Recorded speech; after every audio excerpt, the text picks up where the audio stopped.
Are my mic levels okay? I'm trying to do like manual adjusting here. Yep. All right. You might be a little bit hot. Say something A little again. hot. Maybe Check, a little check. hot. Mic check. Sounded Here, let good. me let it auto. Is that any better? Is that worse? That's better. Okay. I'll let it try to do the automatically adjust my microphone setting. Hello, can you hear me?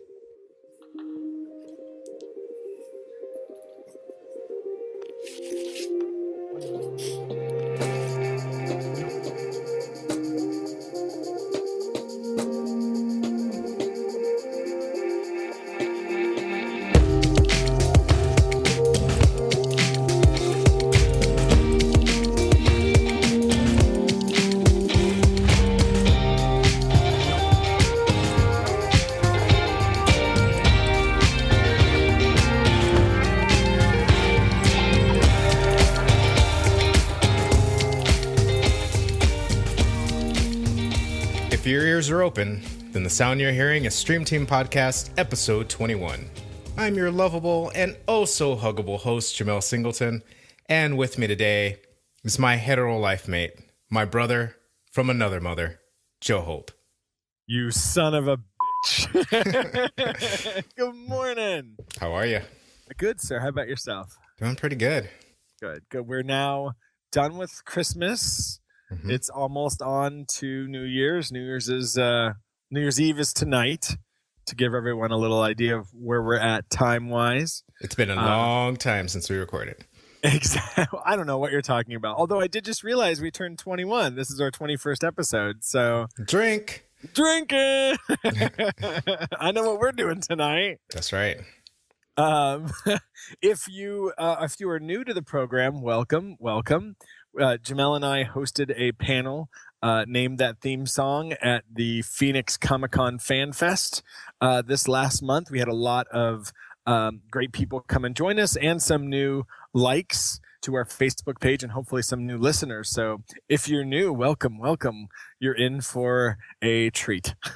We're so sorry. We're so sorry. We're just going to apologize in advance.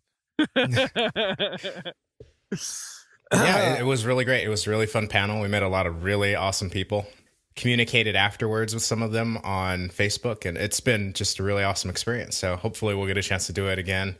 Actually, I don't think it's hopefully at this point. We'll be doing something at the next Comic-Con, but we're doing something at the official May Comic-Con coming up, the Summer Con this year. We're not sure yet what, but I've got a couple of pokers in the fire for some Star Wars related panels, as well as hopefully some just crossover related panels where we can do more name that theme song or name that movie quote, that kind of stuff. So stay tuned. We'll keep you informed, and hopefully we'll see you at Comic-Con. Details to follow.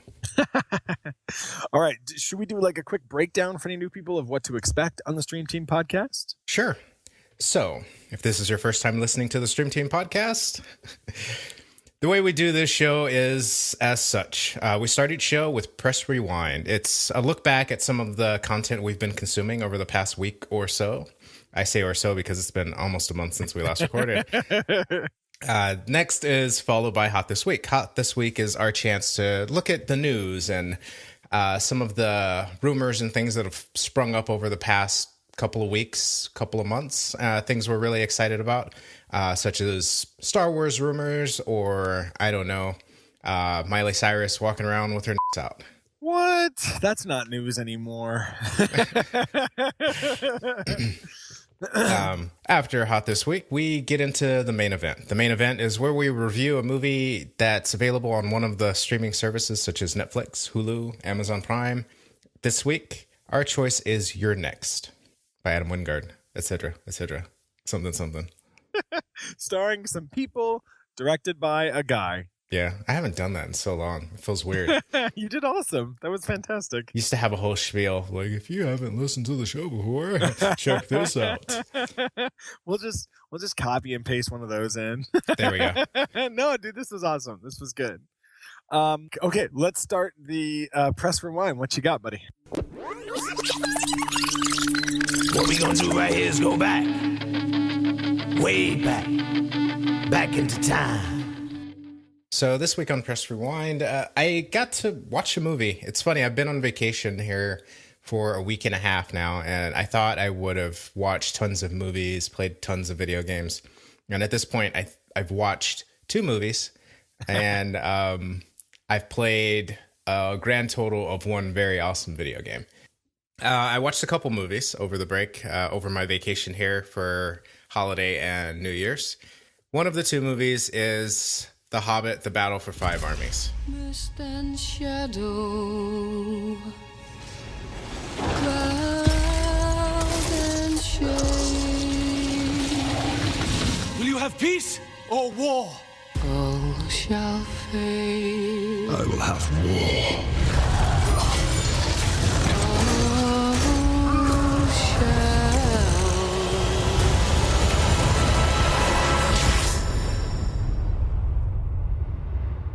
fade. So, as a fan of the previous 2 Hobbit movies, and I'm, funny enough, also a fan of the older movies. I know a lot of people who like the original Lord of the Rings trilogy. Like this guy right here. I love them too, but I also like the Hobbit movies. I think it was a nice, I don't know, something different. I feel like the tone of the Hobbit is very different from the tone of the Lord of the Rings in book form, and I think it's kind of fun that he managed to create 2 very separate and distinct sort of styles within this world.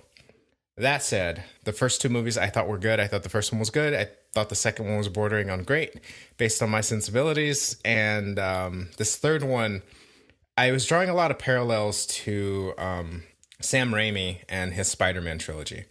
And I feel like the first movie was really awesome. The second movie, great. And then the third movie, it kind of felt like he started directing. And then at some point, he just said, I'm done with this character. I'm done with this world.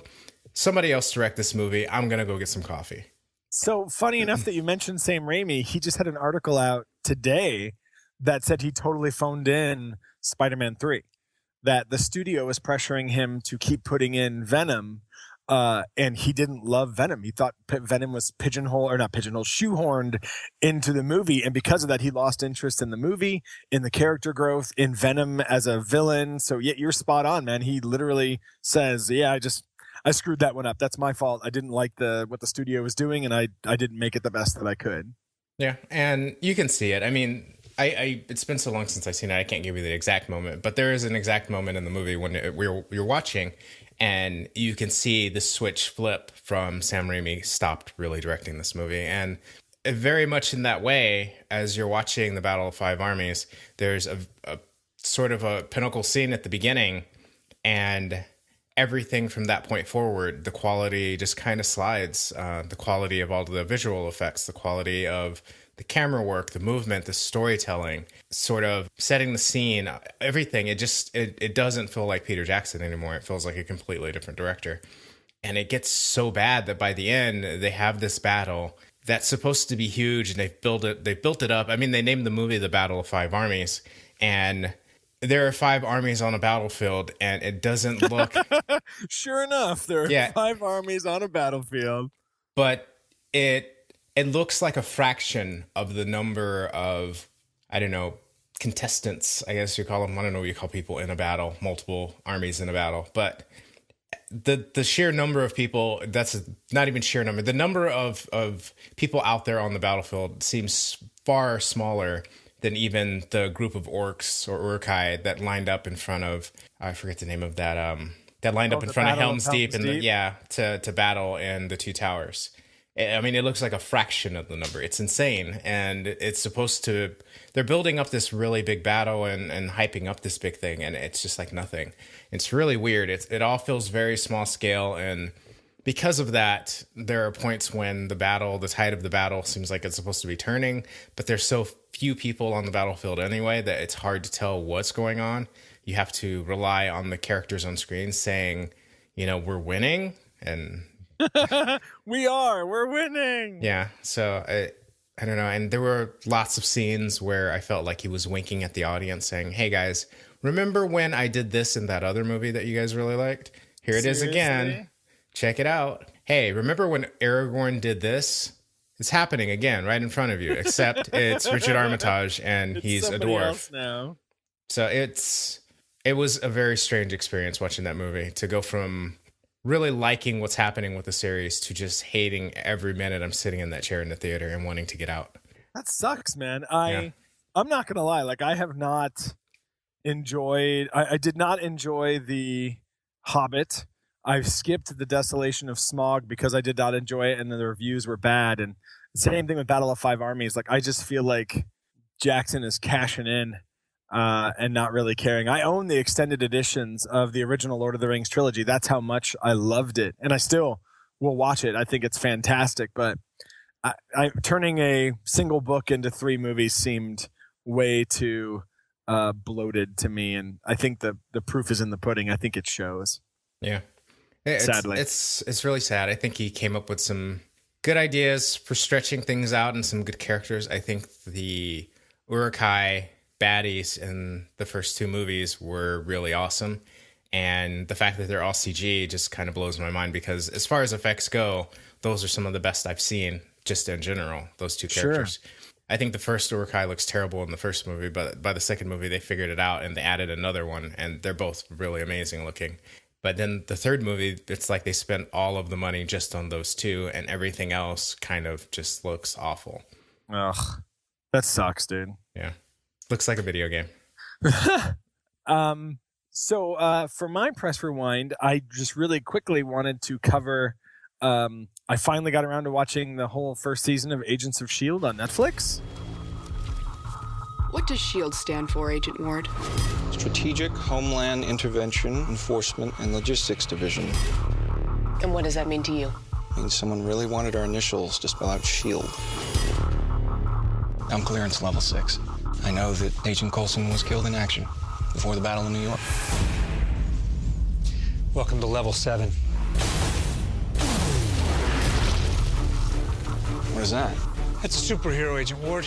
I don't know why everybody was saying it was slow or it wasn't good. I think maybe if I was watching it week to week, I might feel that, like, not enough had happened in an episode, but I would be hard pressed to say I didn't enjoy every episode. I think there was at least something really cool happening in every episode. I loved the stick around for the credits of every episode. I think that was pretty fun. I really, really liked how they tied things into the movies, not just older movies like, oh, the Avengers happened and the Chitauri stuff is still here and it's dangerous, but Thor and Captain America as well. Iron Man 3. Iron Man 3, yeah, exactly. The Extremis serum or whatever that was. Like, I really, really enjoyed how they're doing that. And it makes me, once again, I've said it a million times on this show, feel like Marvel is doing it right. I know season 2 started, so I'm looking forward to watching that either offline or on Netflix when it comes out next year. But just very excited about it. I know you were raving about the show a little while back, and I'm going to join that chorus. The second movie I finally got around to watching was Muppets Most Wanted. Hit it, boys. This spring. Do you guys think that Kermit's been acting a little weird lately? Yeah, that's ridiculous. He's never been more caring or devoted to me. Yeah, that's what we're saying. Ricky Gervais, Ty Burrell, and Tina Fey. This is my cow. It is illegal now for its massive size. Plus, so many Hollywood stars, it'll leave you wanting more. Yeah, no more. Waka waka. There's only one guy in this world who can save us. And that was also a hilarious, fun thrill ride of a movie. Not as heartwarming as the first movie, as the Muppets from a few years back with Jason Segel and Amy Adams. I recently rewatched that as well just to see how it stood up against the sequel. But Muppets Most Wanted, damn good in its own right. Really, really catchy songs. Great cast, some fun cameo appearances, and a chance to pseudo see a darker side of Kermit, which was hilarious. Because Kermit's usually Kermit, you know, he's so good and wholesome. And it reminded me of like Superman 2, where you get to see the evil Superman fighting himself. That's kind of what I saw with Kermit and Constantine, the world's most dangerous frog. But again, some of the songs were just so damn catchy. Myself and my wife's family were singing them for days after we watched it. So if you haven't seen Muppets Most Wanted, I don't believe it's available for streaming yet, but see if you can red box it or find it or just wait for it to come online. It is totally worth it. It's hilarious. Awesome. Yeah. So you said there were 2 movies that you watched. One was Battle of Five Armies, not that great, but you said Battle you of Five Wormies. Yeah. I also watched one? I also watched All Is Lost, starring Robert Redford.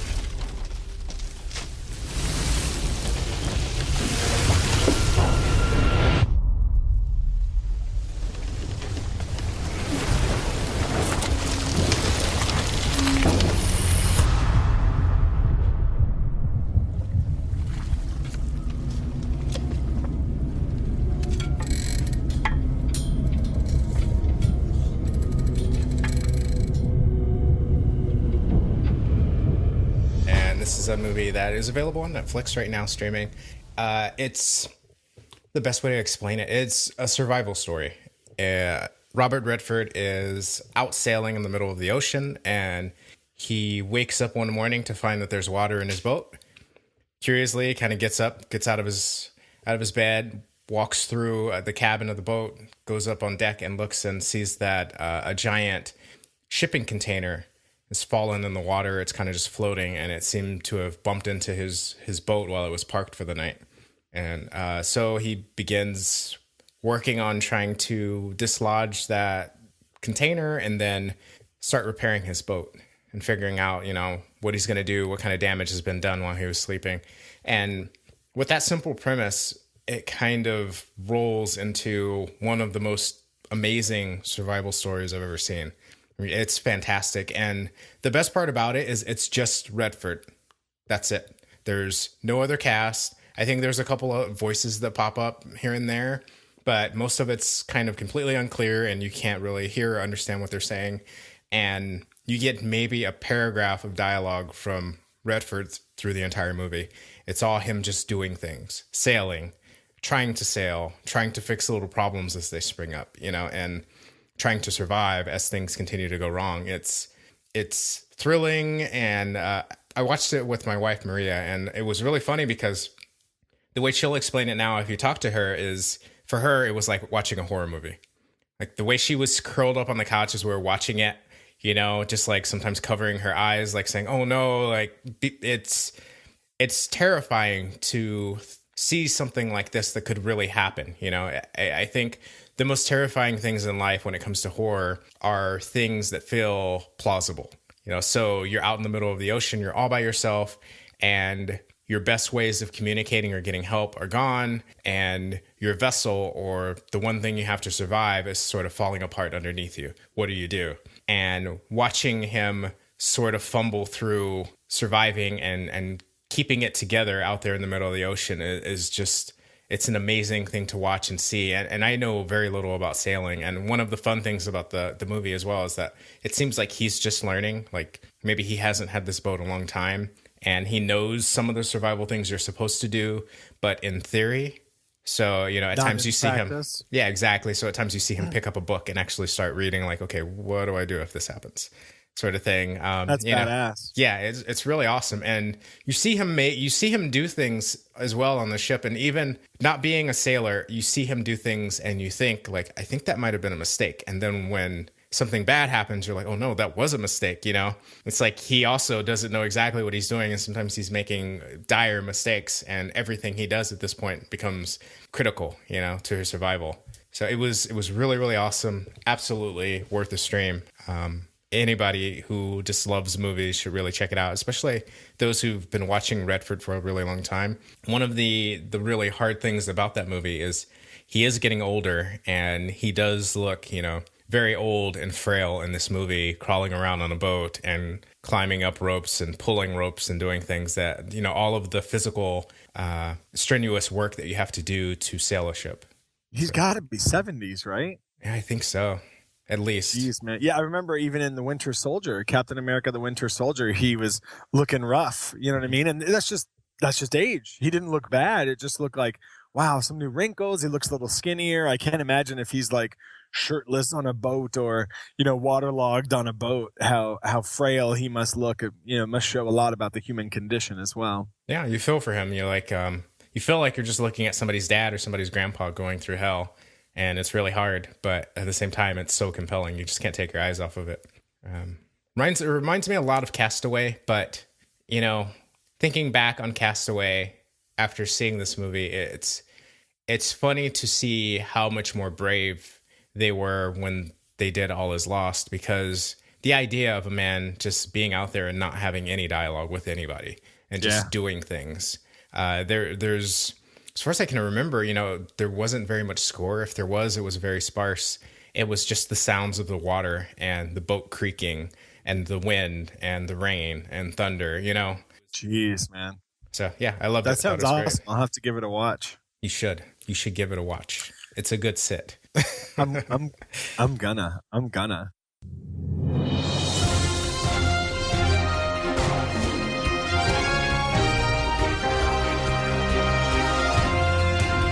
Hot this week. Hot this week. Yeah. Speaking of people in survival mode, if you're not up on the current events, Sony Pictures, the lovable, huggable media company, Sony Pictures, was recently hacked.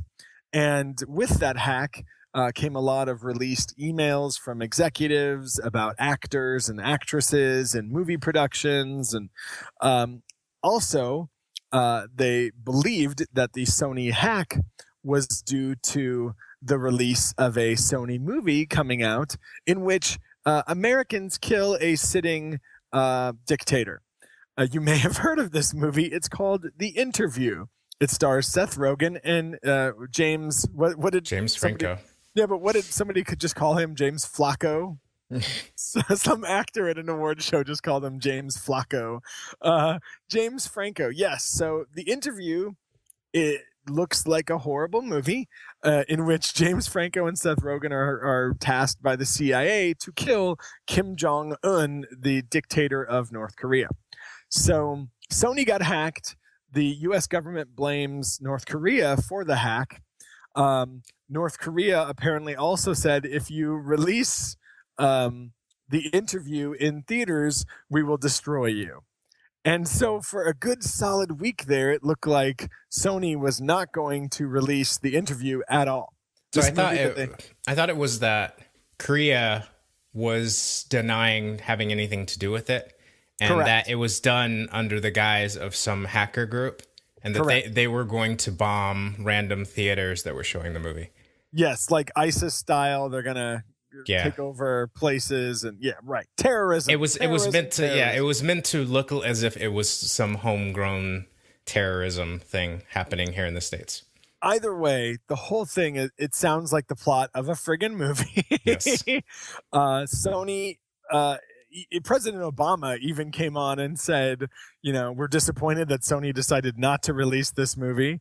And I feel like they were probably the only person, the only entity that wanted to see this movie released. But in just the few short days since Sony decided that they were going to release the movie on video on demand, it looks like they've made a killing of a pull.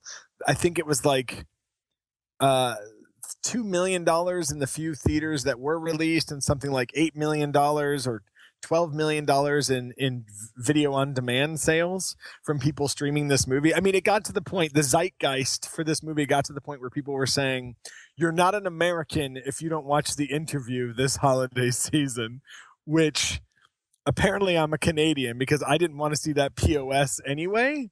And the idea that I'm suddenly not a patriot because I refuse to watch it, I just think it looks like a shite kind of a movie, and I don't want to watch it. Well, thankfully it's all just zeitgeist, because I think it made a grand total of like $12 million. That's nothing. It cost them far more money to make that movie. And in fact, one of the worst performing movies of this past weekend was The Gambler, starring Mark Wahlberg. And that movie made 15.3.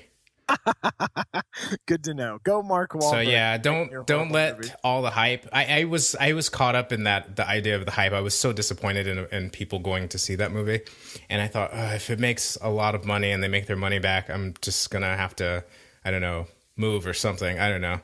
But I went and looked it up. I looked at the numbers, and I was just like, I was so unimpressive.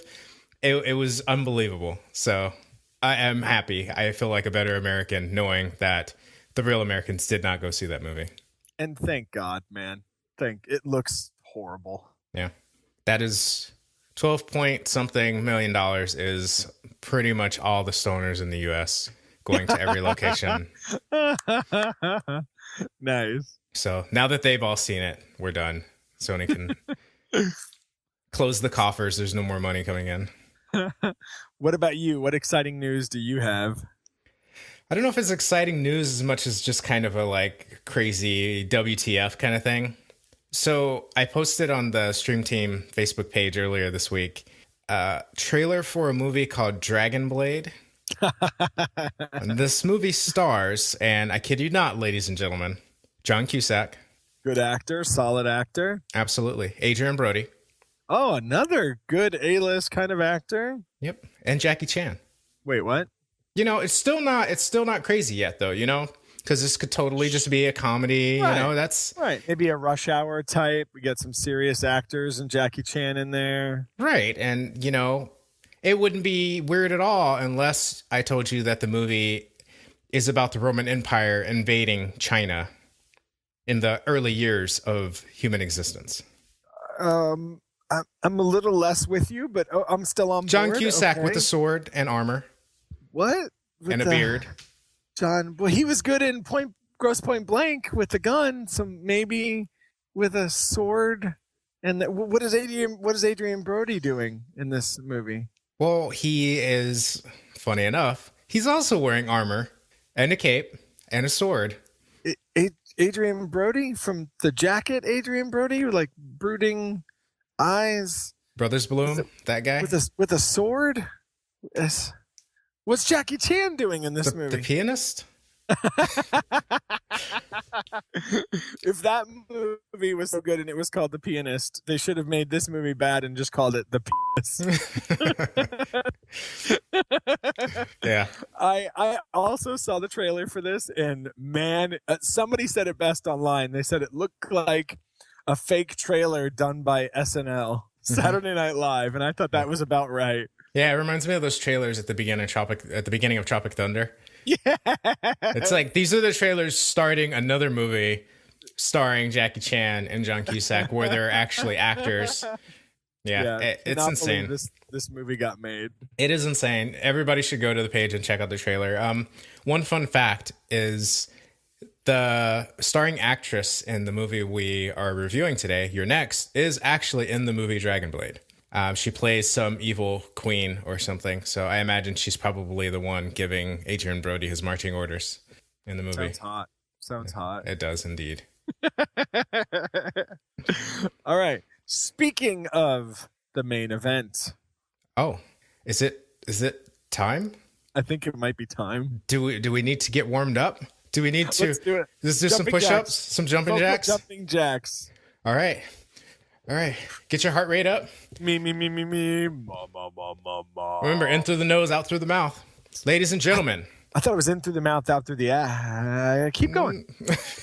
Kill me every time. Ladies and gentlemen, it is time for the main event. Let's get it on! This week on the main event, we have You're Next, directed by Adam Wingard, written by Simon Barrett, starring Sharni Vinson, Nicholas Tucci, Wendy Glenn, and also starring Joe Swanberg, Ty West, and Simon Barrett.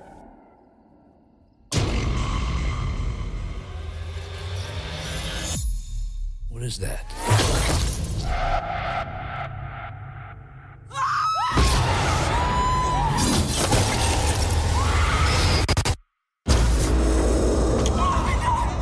Get away from the window! What is happening? I don't see anyone. Why would anybody do this? They've been watching us for days.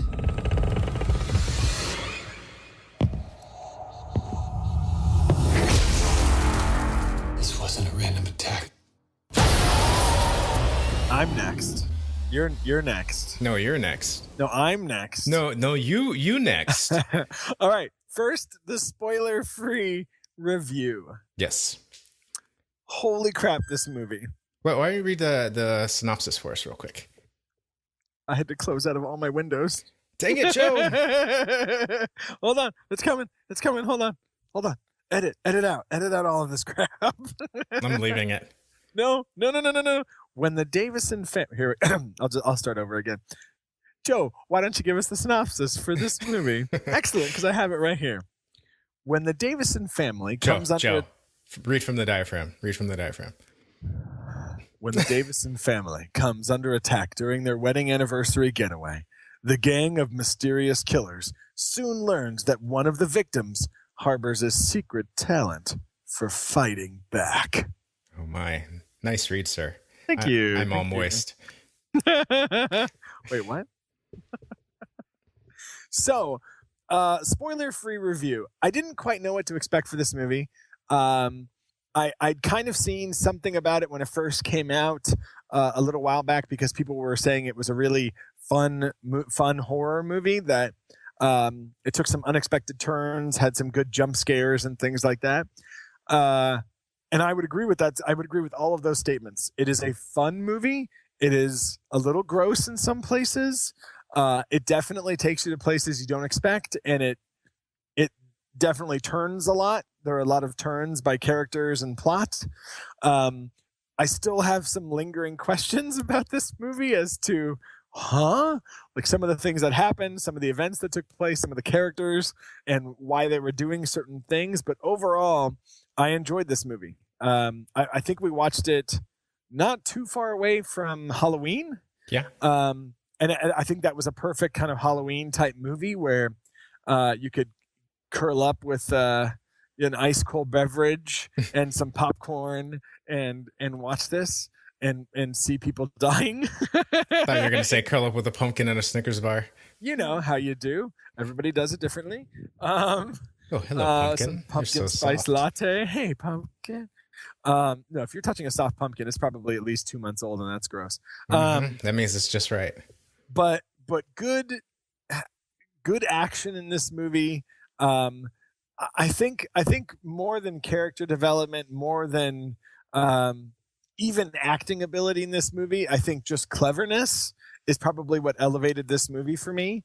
That you don't quite understand why these nice-ish people in this house are being attacked. It's a dysfunctional family, to be sure, and what family isn't these days. But there's really no joy in seeing these people getting picked off. There's no one person you're like, oh, that mother effer needs to die. Like, he's annoying or she has a shrill voice. They all just seem kind of nice, kind of plain, kind of common. I don't know, man. There were some bad actors that I really wanted to not look at anymore. But overall, it wasn't like, oh, that guy's trying to pick up on that guy's girlfriend or wife. It wasn't like very easily drawn out. These guys are bad. These guys are good. You want them to die. You don't want them to die. Like most horror movies are. Exactly. This dude's really annoying. I hope he gets a icicle through the eye or something. So it made it hard to watch them start getting picked off. I felt in the little bit of setup that you have for who these people are, none of them I felt like deserved to die. So I think that was, I guess, part of the good character development, that they didn't really give you much, but you felt that you wanted to see each and every one of these people kind of survive. The cleverness of the plot that I had mentioned, just the way they go about hurting and or killing people, the way that they reveal what's going on was also, I think, really well done and part of its cleverness. I agree. I also thought the sort of ominous setup in the way you realize that this family's being watched and that something is going to happen to them, something bad is going to happen to them. You know it pretty quickly, and you're just waiting for it the whole time. And I think that adds to what you were saying about, sort of starting to, I don't want to say grow fond, but grow somewhat attached to the people you're just meeting. It's like at the same time you're starting to get to know these people, you also realize something very bad is about to happen to them and they have no idea, which I thought was pretty awesome. Yeah, I have some questions that we'll get into in the spoilers, but overall, I mean, I think this is a stream it. I don't think I ever would need to own it because once you hit the end of the movie, I think it loses something that you wouldn't really get back in subsequent viewings. Right. But I thought a lot of the cast members were decent. Not all of them, but a lot of them. It seemed like most of them were maybe New Zealanders. Is that right? Australian, New Zealanders, like from whatever production area they were making this movie. No, I thought they were American. I mean, the main character is absolutely from New Zealand, but I think she's it. I think everybody else are kind of, you have some of the main actors are actually American directors, Joe Swanberg, Ty West, and Simon Barrett, who wrote the movie. They were in the movie as well. So you have like Amy Seimetz, who's also... I barely knew any of these people, so I just assumed they were foreigners. Yeah, I would say, if anything, a lot of them are Canadians. Oh, America's hat. Yes, America's hat. You have the dubious honor. You know how you go to like big cities and they have like, there's a Chinatown, there's a little Italy or something like that. Canada is like the U.S. is like little Europe. There you go. Yeah, it's Europe right within reach. They speak French there. In some places, not all of it. Oh, Canada. Canada.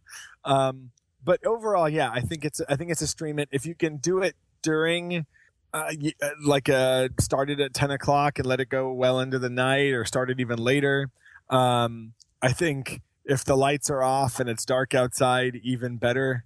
If it's the witching hour, midnight, even better. But it was a fun jaunt, and I think viewers will, if they like horror movies and they're looking for something a little bit different, I think they'll like this movie. All right. I agree with all of that, except the part about how you watch it. I'd say it's a stream it. I think there is one situation in which you would buy it, and that is, I think there are certain horror movies that lend themselves to group watching. If you've seen it before and you invite a bunch of friends over and you're like, guys, you got to see this movie, and you grab a bunch of popcorn, you grab some drinks, you maybe grab some snacks. Or two. Yeah, a little soft pumpkin. Fuzzy pumpkin. Get that soft pumpkin in your lap, and settle in. And I think, and there will be lots of cheering and screaming and yelling and, booing and everything. It'll be really, it's one of those movies like Scream or, there are movies that just lend themselves really well to a big crowd. And I think this is one of them. I could totally see that. Yeah. I think once you get past the sort of milieu of a horror movie and just watch it for the excitement that happens as the movie goes on, I think there's a whole lot of crazy fun gore happening in this movie that is perfect for like drunken friends having a good time, say even on like New Year's Eve. It's like one of those fun kind of, everybody's bored, everybody's kind of winding down, falling asleep. This is a good thing to get everybody's blood pumping again and get everybody energized for the rest of the night. I could totally see that. That's a good recommendation. It was very smooth, man. Very smooth. I excel at the smooth. I'm a smooth operator. Smooth operator.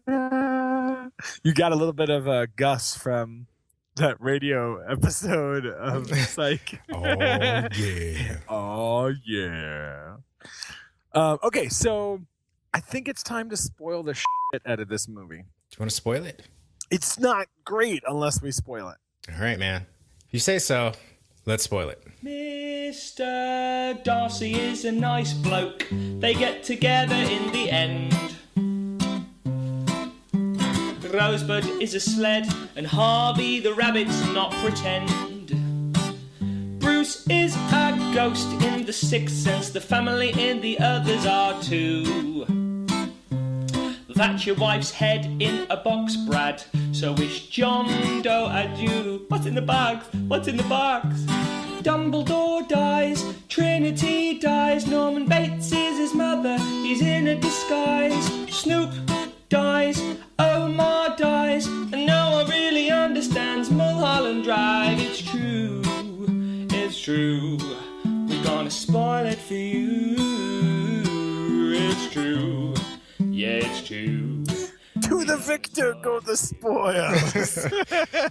So, first and foremost about this movie, like, holy shit, when the main girl starts, I still don't understand, like, what her background is. Well, she gives you, like, a very, very limited, vague, like, so vague. My parents were survivalists, and I lived on a compound. I think that is enough to kind of say, okay, her parents are crazy. Like, you can like extrapolate that to her parents are crazy. They're probably very militant and got a lot of guns and stuff. And she grew up out in the outback, or I don't know what the New Zealand outback is called, but the outback, the way out back. The way out back.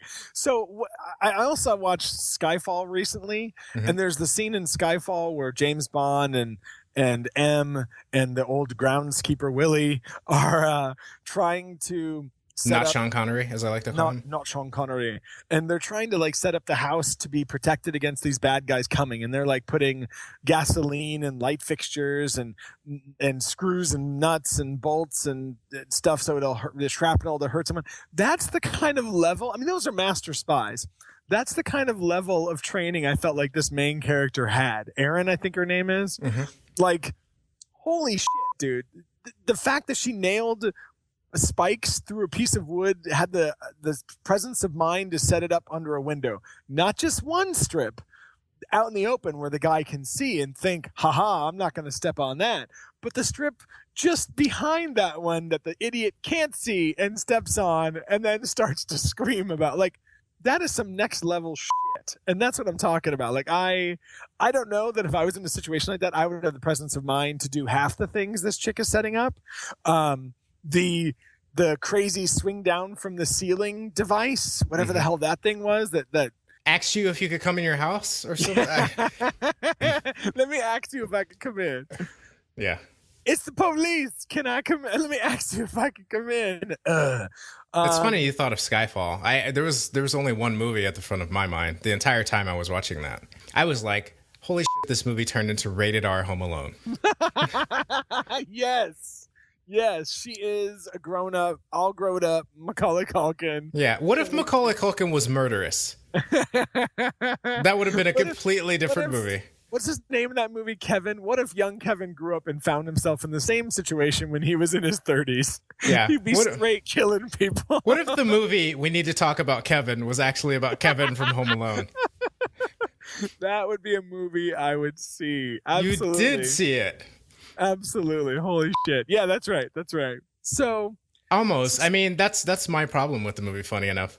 I feel like they winked at that idea, but they never went full hog with it. There was a moment and it was actually a little jarring for me because there's the moment in the movie where she picks up the axe and she builds that contraption over the front door, and there's this like really awesome score playing, and it starts to feel like protecting the house montage is happening.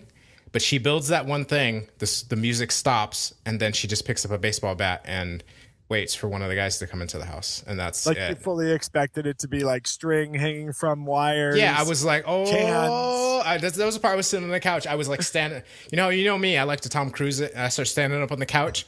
So I was like slowly like rising out of my seat, like, wait.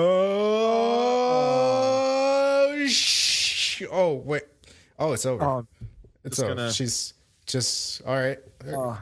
Better put my pumpkin back on my lap. If I were editing this movie, I would have done it so that at the very least, this is when she built those traps with the nails. Right. So at least it felt like, something. It was really weird for them to even like get to the montage score and montage. Yeah, so maybe there's a cut of the movie where she built a few more traps and they just cut it out for time or something. But sure.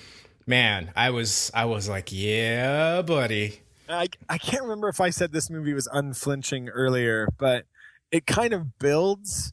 No, I was going to say it kind of builds in its horror and its gory deaths, but really the like second or third death you see is pretty graphic. The wire across the door. Mm-hmm. Holy shit. Like the first family member the second family member to really bite it. The first one gets shot with an arrow and dies while everybody's freaking out. Yep. The second one, they realize there are a bunch of guys surrounding the house with arrows, and so they're going to make a run for it. So this girl, the fastest one they determined, the young sister, like runs full bore at the front door just as these guys open it up.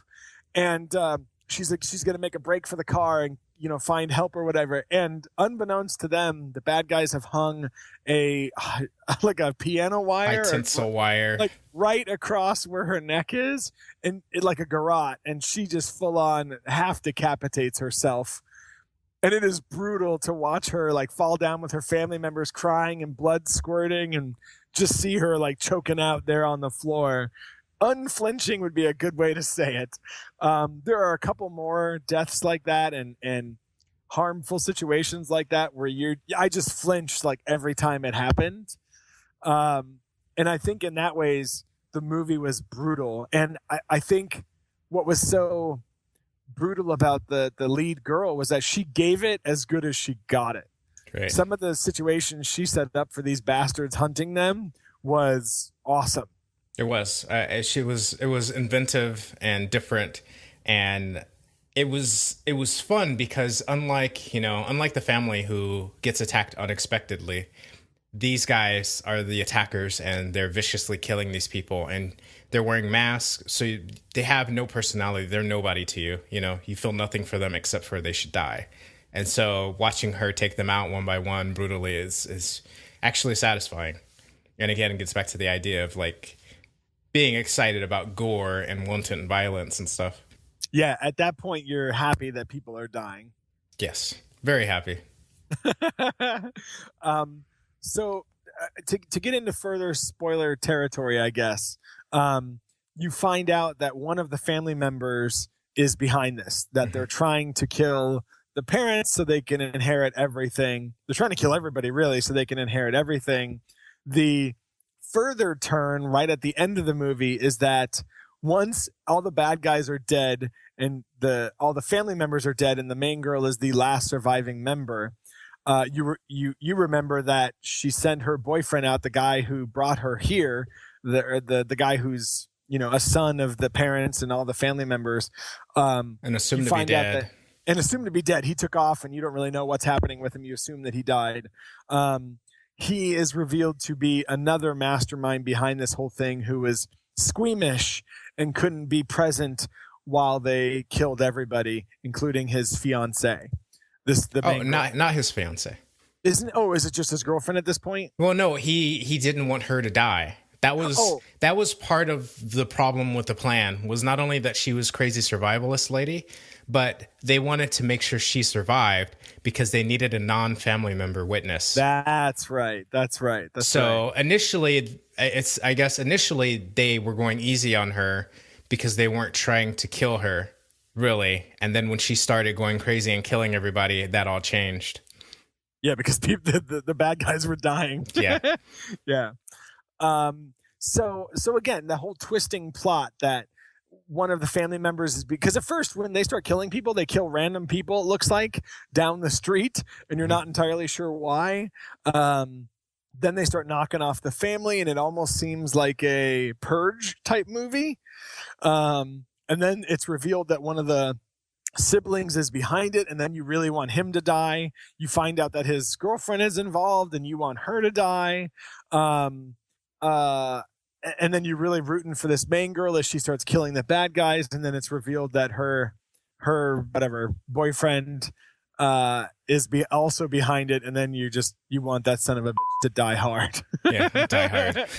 Die hard. So the best part about the movie is the girl surviving to the end, and you're so thrilled and you're so happy as the cops show up. And the cavalry comes, and you're just so thankful that she's made it. And then the first cop enters the house, and at the same time, the main character is remembering that she set up a booby trap for the main door. You as an audience member is also remembering this, and it's a second and a half too late as a giant axe comes down and slams into the cop right between the eyes. And it's one big F you to your happy dreams ending for this movie. Yeah, it's exactly. Awesome. Yeah, such a great way to end the movie too. You're just like, oh yeah, I forgot about. Oh my god, what's she gonna do now? She just killed a cop. Like, holy shit. Yeah, absolutely. It is a thrill ride. It's fun. It's suspenseful. Good gore. It's not a perfect movie, not even close to a perfect movie, but it's definitely worth a stream. I'd check it out. It's fun. Yeah, it seems like a movie made more for the fun of making movies than for the audience at large. I mean, casting Ty West and Joe Swanberg, and those guys were kind of the worst part of the movie. They're not actors, they're directors, and Joe Swanberg, especially as the eldest brother, he was awful. I mean, he was just an awful actor, and he had really great dialogue. Actually, he was saying all the right kind of things for you to kind of hate him a little bit as an older brother. But yeah, his delivery was so bad. He felt a little, I don't know, little special needs or something. I don't know. So then you felt sorry for him. You don't feel completely horrible when he gets shot in the back with an arrow. Yeah, you're like, oh well, he tried really hard. Well, he. That's kind of what happens, I guess. Yeah. All right. So we did say it when we started. How did you watch the movie? You said you watched it on the couch. I watched it on the couch on Netflix while my wife was hanging out with some friends and my kiddos were asleep. So I couldn't crank it up. I did not have a warm pumpkin in my lap. Literally did not have I always have a warm pumpkin, but not the one in my lap. But yeah, it was good, big on my projection system. So seeing all the blood splatters. How about you? I watched it late at night around Halloween with, I think everybody was upstairs asleep and I had my surround headphones on. So I did have it cranked up and it was awesome. Nice. So one of the reasons I wanted to see this movie was because Adam Wingard did The Guest, and that should be coming to home video pretty soon here. I'm looking forward to seeing that with Dan Stevens. I've heard nothing but really good things about that movie. Yeah. Nothing but really good things. I think now I'm going to start following all the stuff this Sharni Vinson chick is doing, because she was pretty awesome in this movie. She was also in Step Up 3D, which as soon as I saw that, I was like, oh yeah, that's her. Oh yes, that is her. Yeah, that's that dancer girl who doesn't act really awesome. Wait, what? Well, yeah, I definitely say check it out and keep an eye out for more from this director. I think he's gonna prove to be interesting as the years go by. Agreed, very much so. So, moving on to our next movies to review, our next movie to review. There are two movies that recently came on Netflix. One is Much Ado About Nothing, which was directed by Joss Whedon. I think it was between Cabin in the Woods and The Avengers. I think he made it, or he did it right after those two. He did it while he was filming The Avengers. They had a break at some point because filming, I think, crossed over a holiday or something. Sure. So they took a little break. And then most of the cast came in for that. So that looks really good. It's got a lot of really good actors that we know. I've been really interested in that. It's been in my queue for a while, for probably the last month. The other one that also just popped into Netflix is In Your Eyes, in Her Eyes, mm-hmm. in your eyes, written by Joss Whedon as well. Around that time, I believe it shot as well. So I didn't know if you wanted to do a Joss doubleheader and do In Your Eyes for his writing skills and Much Ado About Nothing for his directing skills. Oh my God, you got to be Jossing me. I just dude, no. Yeah, because I'm looking at like the new movies coming on, and none of them look amazing. Yeah, there's some oldies but goodies in there. Oh, Chef? Well, Chef might be good. Yeah, but that's at the end of the month, so maybe we can do that next time. Sure, the second one. Yeah, and then another one that might be interesting would be maybe either Jack Ryan or Brick Mansions. Shadow Recruit? Which is Brick Mansion's a remake of District B13, so it might be fun to do like another, like we did with Battle Royale and what was the movie we compared that movie to? The Hunger Games? Yeah. So we could maybe do something like that with that too. But yeah, so we'll have some interesting stuff in January to go back and look at. And at some point we'll have to review Bad Boys 2, just cause. Just cause. I also still have Bad Boys, the original, in my queue. But yeah, both of those movies are on my list, and I've been wanting to watch them. So has my special lady friend. So we'll have to Is that what you call your downstairs area, or is that what you call? Oh, that's Maria. For some reason, I thought. Anyway, yes, let's do maybe it. Maybe it is. Maybe it's multiple choice. The Joss Sweet Marathon then for the next Stream Team podcast. In Your Eyes and Much Ado About Nothing. I'll post later. What? No, it's just funny. You're talking about junk, and then you said in your eyes. It's much ado about nothing. How dare you? Settle down. You're making much ado about nothing. Just get a washcloth and. I will post that to our Facebook page later today. So if this takes another week or two to get out, you guys will still be prepped and ready to join us for that next edition. Sound good? Sounds excellent, sir. Excellent. And you know what? Let's take that. Let's make that our 2015 New Year's resolution for the world. Be excellent to each other. And party on, dude. Party on, dude. All right. Until next time, stream it and keep your warm pumpkins nearby. I'm Joe Holt. I'm Jamel Singleton. And this has been the Stream Team Podcast. Stream Team Podcast. We love you. Love you. See you guys soon. Happy New Year.